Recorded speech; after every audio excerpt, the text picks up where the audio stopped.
Hello friends, तो आज हम स्टार्ट करेंगे unit D and F block elements. तो सबसे पहले हम डिस्कस करेंगे इस यूनिट में डी ब्लॉक एलिमेंट्स के बारे में। तो डी ब्लॉक एलिमेंट्स वो एलिमेंट्स हैं जिनका लास्ट इलेक्ट्रॉन एंटर करता है पेनल्टीमेट शेल के डी ऑर्बिटल्स में। पेनल्टीमेट शेल का मतलब है n-1 डी शेल के ऑर्बिटल में जब इलेक्ट्रॉन एंटर करेगा तो हम ऐसे एलिमेंट्स को बोलेंगे डी ब्लॉक एलिमेंट्स। तो डी ब्लॉक एलिमेंट्स को ही हम ट्रांजिशन एलिमेंट्स भी कहते हैं। तो जैसा कि हम देखते हैं कि डी सबशेल में मैक्सिमम 10 इलेक्ट्रॉन्स अकोमोडेट हो सकते हैं, तो इसीलिए जो डी ब्लॉक में हमें 10 ग्रुप्स मिलते हैं, तो जिनकी पीरियोडिक टेबल में नंबरिंग है from group number 3 to group number 12। और जो डी ब्लॉक एलिमेंट्स हैं पीरियोडिक टेबल में, इनकी हमें 4 सीरीज़ मिलती हैं, जिनमें एक तो इन्वॉल्व होगा 3D, 4D, 5D and 6D subshell. तो इसी बेसिस पे इन 4 सीरीज़ के नाम हैं 3D series, 4D series, 5D series and 6D series.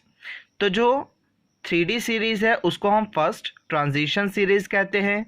इस तरह से 4D सीरीज़ को सेकंड ट्रांजिशन सीरीज़, और 5D सीरीज़ को 3D सीरीज़, और 6D को 4D सीरीज़। तो ये 4 ट्रांजिशन सीरीज़ हमें मिलती हैं डी ब्लॉक में।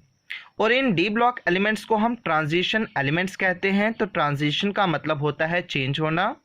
तो जैसा कि पीरियोडिक टेबल में हम लेफ़्ट टू राइट मूव करते हैं from S block to P block elements की तरफ, तो मूव करने पे एलिमेंट्स की प्रॉपर्टीज़ पूरी तरह से चेंज होती हैं। जैसे कि अगर हम बात करें तो एस ब्लॉक एलिमेंट्स जो हैं these are highly electropositive elements, और पी ब्लॉक एलिमेंट्स हैं हाईली इलेक्ट्रोनेगेटिव एलिमेंट्स। तो जब हम S block to P block की तरफ मूव कर रहे हैं तो एलिमेंट्स की प्रॉपर्टीज़ पूरी तरह से चेंज हो रही हैं। तो इसी तरह से इसी बेसिस पे डी ब्लॉक एलिमेंट्स को नाम दिया गया है ट्रांजिशन एलिमेंट्स। तो सबसे पहले हम ट्रांजिशन एलिमेंट्स की ही बात करेंगे। तो हम डिस्कस करेंगे first one, general physical properties of transition metals. तो फर्स्ट प्रॉपर्टी डिस्कस करेंगे विच इज़ मेटेलिक कैरेक्टर।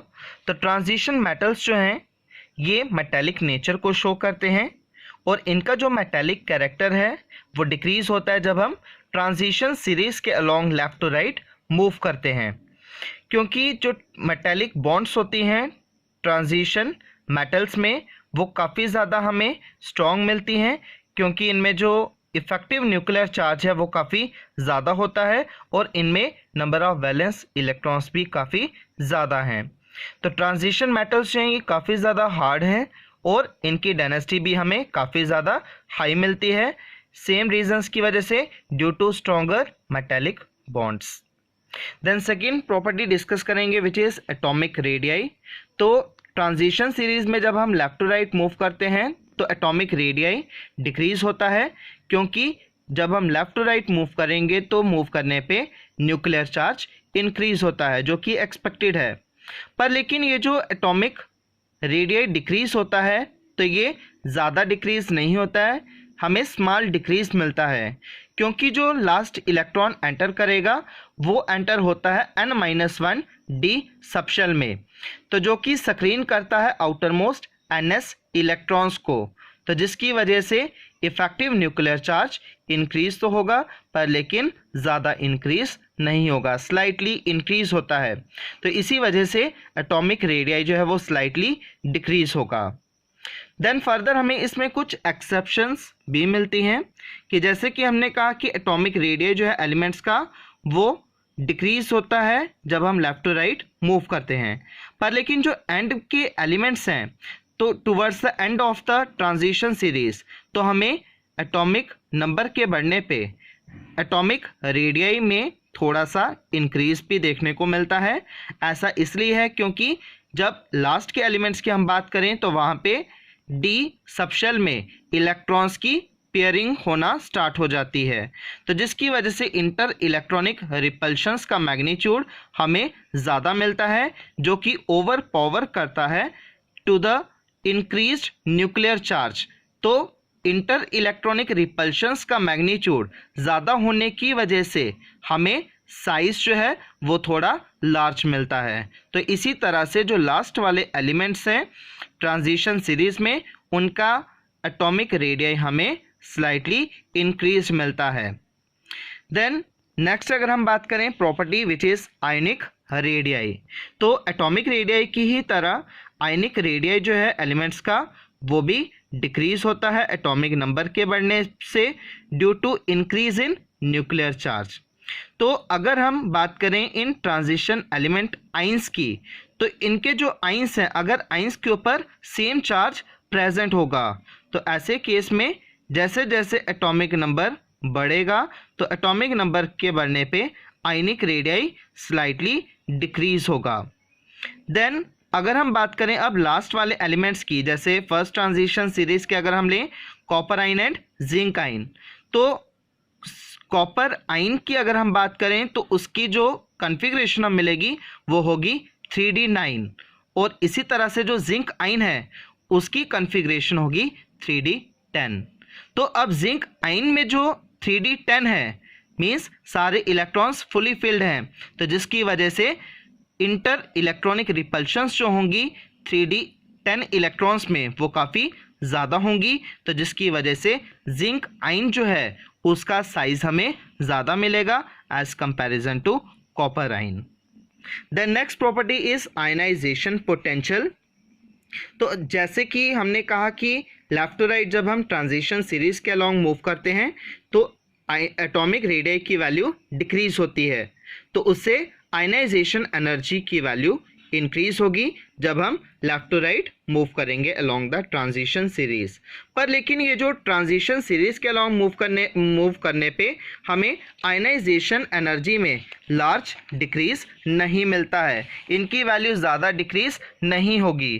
तो ऐसा इसलिए है क्योंकि जो स्क्रीनिंग इफेक्ट और न्यूक्लियर चार्ज है इन दोनों का जो कंबाइंड इफेक्ट है वो एक दूसरे को कैंसल आउट कर देता है, तो जिसकी वजह से हमें ज़्यादा वेरिएशंस नहीं मिलती हैं।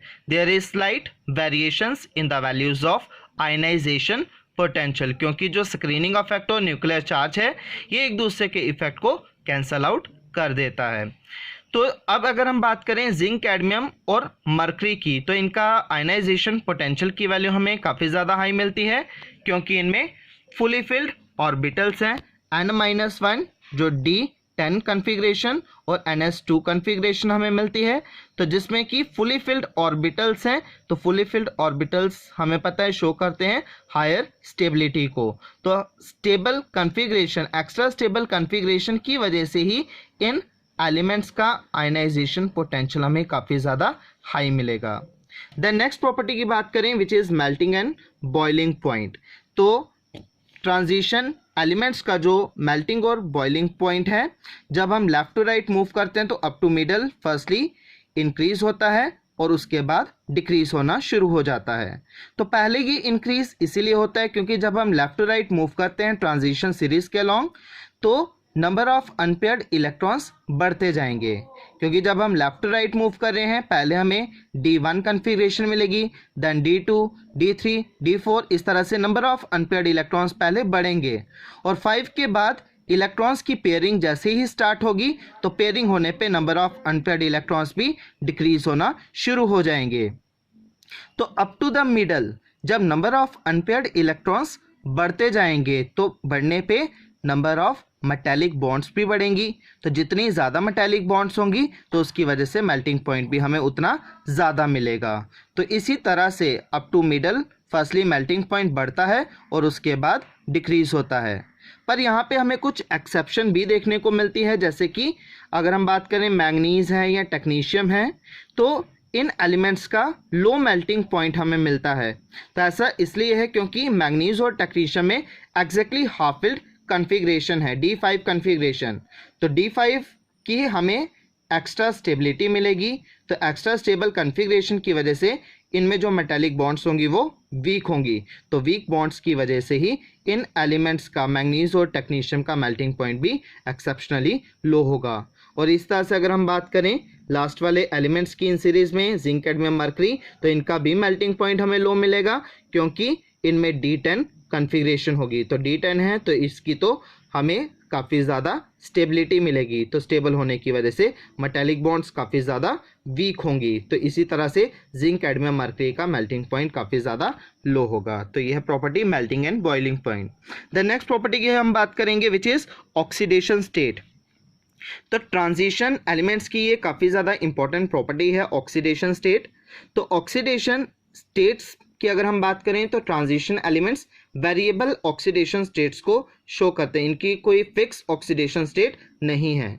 तो इनकी जो हमें मिनिमम ऑक्सीडेशन स्टेट मिलती है वो मिलती है due to the involvement of this NS electrons, कि जब बॉन्डिंग में ये NS इलेक्ट्रॉन पार्टिसिपेट करते हैं तो ये एलिमेंट मिनिमम ऑक्सीडेशन स्टेट को शो करेंगे। और जब दोनों NS और N-1D इलेक्ट्रॉन्स बॉन्डिंग में पार्टिसिपेट करेंगे तो ऐसे केस में इन दोनों की वजह से हमें एलिमेंट की मैक्सिमम ऑक्सीडेशन स्टेट मिलेगी। तो मिनिमम ऑक्सीडेशन स्टेट मिलेगी जब सिर्फ NS के इलेक्ट्रॉन पार्टिसिपेट करेंगे, और जब NS और N-1D इलेक्ट्रॉन दोनों ऑर्बिटल्स के इलेक्ट्रॉन्स जब बॉन्डिंग में पार्टिसिपेट करेंगे तो ऐसे केस में हमें इन एलिमेंट्स की मैक्सिमम ऑक्सीडेशन स्टेट मिलेगी। तो जैसे कि अब ये NS और N-1D की अगर हम बात करें तो इनमें एनर्जी डिफरेंस काफ़ी ज़्यादा स्मॉल है। तो स्मॉल एनर्जी डिफरेंस की वजह से ही इन दोनों के इलेक्ट्रॉन बॉन्डिंग में पार्टिसिपेट कर सकते हैं, तो जिसकी वजह से ये एलिमेंट वेरिएबल ऑक्सीडेशन स्टेट्स को शो करते हैं, क्योंकि हमारे पास इन दोनों ऑर्बिटल के इलेक्ट्रॉन्स की अवेलेबिलिटी है due to small energy difference between NS and N-1D electrons. तो जिसकी वजह से जो ट्रांजिशन एलिमेंट्स हैं ये वेरिएबल ऑक्सीडेशन स्टेट्स को शो करते हैं। अब इनमें जो हाईएस्ट ऑक्सीडेशन स्टेट हम मिलते हैं ट्रांजिशन मेटल्स में, दैट इज +8, और जो कॉमन ऑक्सीडेशन स्टेट के एलिमेंट शो करते हैं दैट इज +2। तो आप देख सकते हैं यहाँ पे टेबल में फर्स्ट ट्रांजिशन सीरीज के एलिमेंट्स की ऑक्सीडेशन स्टेट्स। तो ये जो ब्रैकेट्स में लिखी गई हैं ऑक्सीडेशन स्टेट्स, ये इनकी अनस्टेबल ऑक्सीडेशन स्टेट्स हैं। Thank you.